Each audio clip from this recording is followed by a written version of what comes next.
अस्सलामुअलैकुम। Urdu tips by Adeel. जिस्मानी दर्दों का आसान और घरेलू इलाज। चोट और जिस्मानी दर्दों का आसान इलाज। हर किस्म की चोट और पुराने से पुराने दर्द का इलाज जानिए मशहूर हकीम शाह नज़ीर का बताया हुआ ऐसा नुस्खा जो दे हर दर्द से निजात। अक्सर बच्चे बूढ़े या जवान गिर जाते हैं, चलने या भागने के दौरान इन्हें चोट लग जाती है और फिर इस चोट की वजह से दर्द हड्डियों में बैठ जाता है जो कई दिनों तक दूर नहीं होता, या फिर पाँव फिसलने की वजह से अंदरूनी चोट लग जाती है जिसका दर्द नहीं जानता। आज हम आपको ऐसे मसाइल से निजात के लिए मशहूर हकीम शाह नज़ीर जो देगा पुराने से पुराने दर्द का इलाज। तो आइए फिर शुरू करते हैं इस वीडियो को।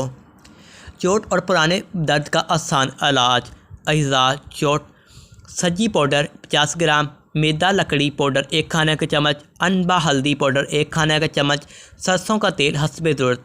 तरकीब: बताए गए तमाम अज्जा को मिक्स करें और इसमें सरसों का तेल मिलाकर पेस्ट बना लें। अब इसे चूल्हे पर गर्म करें और फिर जहां भी चोट की वजह से दर्द हो, जिसमें अंदरूनी दर्द हो, वहां इसका पीप लगा लें और पट्टी बांध लें। याद रहे कि इस ज़ख़म पर नहीं बल्कि अंदरूनी चोट वाले दर्द के लिए इस्तेमाल करना है।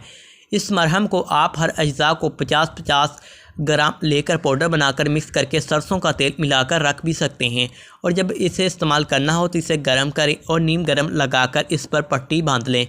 पुरानी से पुरानी चोट का दर्द, कमर दर्द, अंदरूनी चोट का दर्द दूर हो जाएगा। उर्दू टिप्स बाय अदिल को सब्सक्राइब जरूर कर दीजिए।